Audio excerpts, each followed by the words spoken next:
کہ باوجود اس کے کہ لوگ نمازیں پڑھتے ہیں، روزے رکھتے ہیں، سب کچھ کرتے ہیں، لیکن ان کا یہ عمل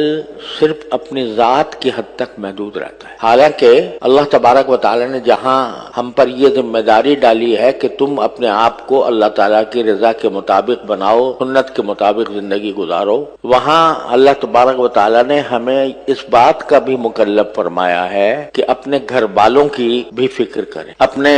بیوی بچوں کی، اپنے گھر کے افراد کی، اپنے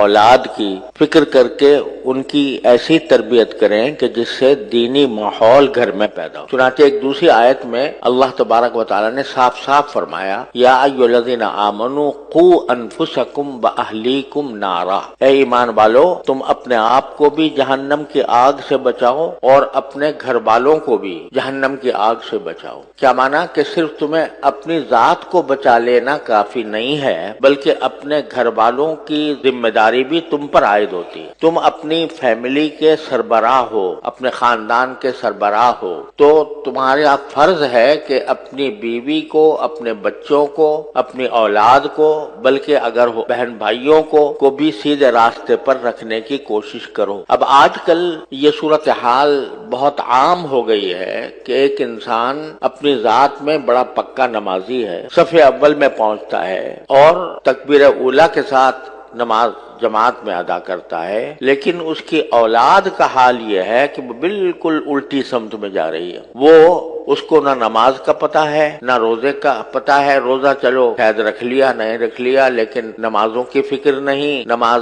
نماز کو باجماعت ادا کرنے کی فکر نہیں، اس کو دین کی بنیادی باتوں کا پتہ نہیں، اس کو قرآن کریم پڑھنا نہیں آتا، اس کو قرآن کریم کی تلاوت کی توفیق نہیں ہوتی، اور وہ دن رات دوسری طرف لگا ہوا ہے، لہو و لعب میں، کھیل کود میں، اور اس کو ایسی تعلیم گاہوں میں اس کی تربیت ہو رہی ہے جہاں دین کا کوئی نشان نہیں ہے۔ آج ایک نہیں سینکڑوں مثالیں میرے سامنے آتی ہیں کہ بڑا نیک لوگ ہیں اور اپنی ذات میں نماز بھی پڑھتے ہیں، روزہ بھی رکھتے ہیں، حج بھی کرتے ہیں اور تبلیغ میں بھی وقت لگاتے ہیں، لیکن اولاد کی طرف دیکھو تو وہ دوسری طرف جا رہی ہے اور اس کو دین کا کوئی ہوش نہیں ہے، کوئی پتہ نہیں ہے۔ وجہ کیا ہے کہ جو ایک انسان کے ذمے اپنے اولاد کی تعلیم و تربیت کی جو ذمہ داری ہے اس کا احساس نہیں۔ وہ سوچتے ہیں کہ بھئی ہم نے تو اپنا کر لیا، یہ نئی نسل ہے، نئے بچے ہیں، نیا ماحول ہے، یہ دنیا کے معاملات کے اندر یہ جانے اور ان کا کام جانے،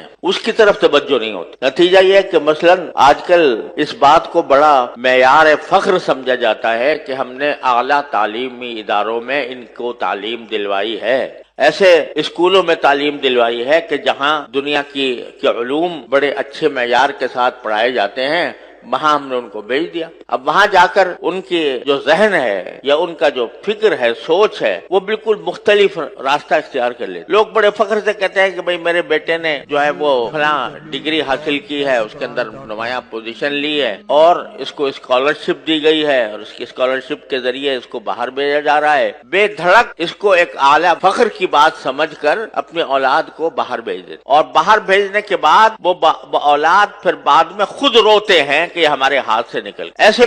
مثالیں بے شمار ہمارے سامنے آتی ہیں۔ اچھے خاصے نیک لوگ، اور بس اس لیے اس فکر میں کہ ان کو بہت اعلیٰ ڈگری مل جائے گی تو ان کو بڑی اعلیٰ ملازمتیں ملیں گی، بڑا ان کا اعلیٰ روزگار ہو جائے گا، اس کی فکر میں انہوں نے ان کو باہر بھیج، اور باہر حیرانی ہوتی ہے کہ تہجد گزار لوگ صرف لڑکوں کو نہیں، اپنی بیٹیوں کو تنہا بھیج دیتے ہیں دوسرے علاقے میں، دوسرے ممالک کے اندر، اور وہاں جا کر وہ بیٹی الگ رہتی ہے، تنہا رہ جائے، تنہا تعلیم حاصل کر، اور بعد میں پھر جب کہا جائے کہ بھئی یہ بیٹی کہاں گئی تو روتے ہیں کہ جی اب کیا کریں، ہمارے ہاتھ سے نکل گئی، ہمارے اختیار سے باہر ہو گئے۔ ایسے بھی ہیں کہ جو کہیں باہر نہیں بھیجتے لیکن دنیا کے اندر رہتے ہوئے بھی یہ اس بات کی کبھی فکر نہیں ہوتی کہ اپنی اولاد کو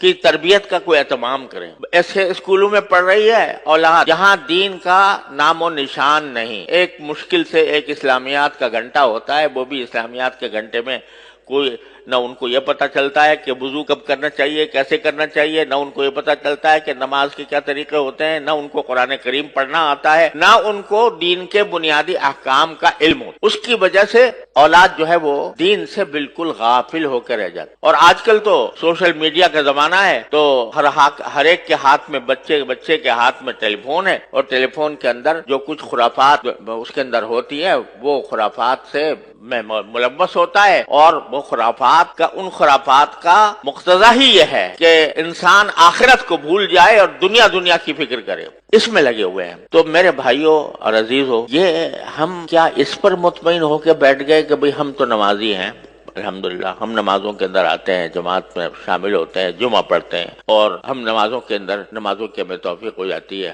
لیکن اولاد کیسے کہاں جا رہی ہے اس کی طرف فکر نہیں۔ مجھے خود یاد ہے کہ ایک صاحب جو بڑے تہجد گزار تھے اور بڑے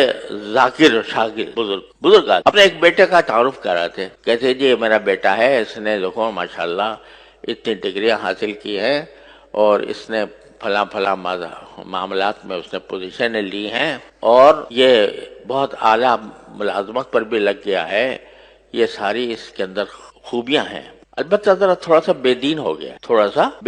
کیا مانا کہ یہ ساری باتیں تو بہت اعلیٰ درجے کی ہیں، لیکن ایک چھوٹی سی خرابی ہے کہ بے دین ہو گیا۔ الیاذ باللہ العلی، گویا بے دین ہونا یہ کوئی ایسی معمولی سی بات ہے جیسے کوئی آدمی یہ کہے کہ بھئی اس کے اندر ساری خوبیاں ہیں، لیکن چھوٹی سی ایک بات ہے مکروہ درجے کی، معمولی سی، وہ یہ کہ بے دین ہو گیا۔ خدا کے بندے، اس کی مثال ایسی ہے جیسے ایک مشہور ہے کہ حکیم صاحب علاج کیا کرتے تھے کسی کا، تو وہ علاج میں کہ کبھی کوئی تکلیف پیدا ہو جاتی تھی، کبھی کوئی تکلیف پیدا ہو جاتی تھی، کوئی اس کو دست آ جاتے تھے کچھ، تو حکیم صاحب کہا کرتے تھے کہ اچھا کرو، نکل رہا ہے دست، جو مادہ ہے وہ سب باہر جا رہا ہے، کوئی فکر نہ کرو، ٹھیک ٹھاک ہو جائے گا۔ یہاں تک کہ ایک دن وہ بیچارہ دنیا سے رخصت ہو گیا، تو حکیم صاحب نے کہا کہ جی اور تو ساری باتیں ٹھیک ہیں، اس کا سارا نظام درست ہے، پیٹ بھی صحیح ہے، گردہ بھی صحیح ہے، بس ذرا سی روح نکل گئی ہے۔ تو یہ اسی طرح کہہ رہے ہیں کہ بھئی بہت اعلیٰ اس نے مقامات حاصل کر لیے ہیں، ڈگریاں اس کو مل گئی ہیں، اعلیٰ ملازمتیں اس نے حاصل کر لی ہیں، بس ذرا سا بے دین ہو گیا، الیاذ باللہ العلی۔ یہاں تک نوبت پہنچ گئی کہ اس کی طرف فکر